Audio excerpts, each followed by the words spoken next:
The mysterious masked man simply used pigment to encircle the farm. Everyone inside the farm was trapped within this boundary. A wild dog had just stepped outside the blue circle. The bones inside its body began growing uncontrollably and burst through its flesh. It instantly turned into a corpse. The two people couldn't understand what was happening. The masked man then took out a drawing board. He warned everyone not to leave the blue circle. Otherwise, they would die violently like the dog. As he spoke, he wrote, "Don't trust anyone." He calmly turned and walked away. While the crowd stood confused, they heard a woman in the distance preparing to leave. Everyone frantically rushed to stop her, but before they could explain, the woman stepped out of the blue circle. The old man who tried to stop her reached his arm outside. His right arm instantly melted away. The woman suffered a worse fate. Her bones erupted through her body, killing her on the spot. The crowd finally believed the blue circle's horrifying power. To explore the blue circle's range, the men followed the farm's edge the next day. They ventured deep into the forest. Animals attempting to escape the blue circle also died violently there. This suggested the masked man wasn't trying to harm them, but protect them. Meanwhile, the women waited for updates at the farm. A heavily armed man suddenly arrived in a vehicle. He carried a bag and walked toward the blue line. The women warned him not to cross,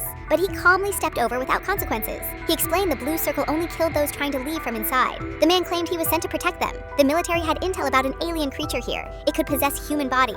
Their mission was to find and remove the possessed individual. They immediately recalled the youngest son, who had gone missing in the woods. After being found, he'd acted strangely, constantly flipping through dictionaries. He seemed to be learning human language at an alarming rate. Soon, he confessed to his siblings, "I'm not your brother." He explained he was temporarily borrowing the boy's body. Contrary to the military's claims, he insisted he meant no harm. He called himself the Prophet. He'd come to Earth to stop the assassin from harming people. The siblings were baffled by his mention of an assassin. The Prophet led them deep into the forest. There, they found a massive crater resembling a meteor impact. He pointed upward, indicating this was his landing site. He'd possessed the boy here. He poured colorful liquid from the ground into a container. He called it poison, but insisted they must drink it. The dosage had to be precise. Too much or too little would kill them. As they hesitated, the masked man reappeared. He held a "do not cross" sign, but changed it upon seeing the liquid. He demanded they hand over the poison. When refused, he accidentally stepped over the blue line and was injured. The sister removed his mask, revealing an old black man. The brother accused him of being the assassin. The Prophet denied this, calling him another trapped survivor. He warned the real assassin was already inside the farm. Back at the farm, the women led the soldier to find the possessed boy. The boy's mother suddenly appeared and claimed to know his whereabouts. She led the soldier to a barn, saying her son rested upstairs.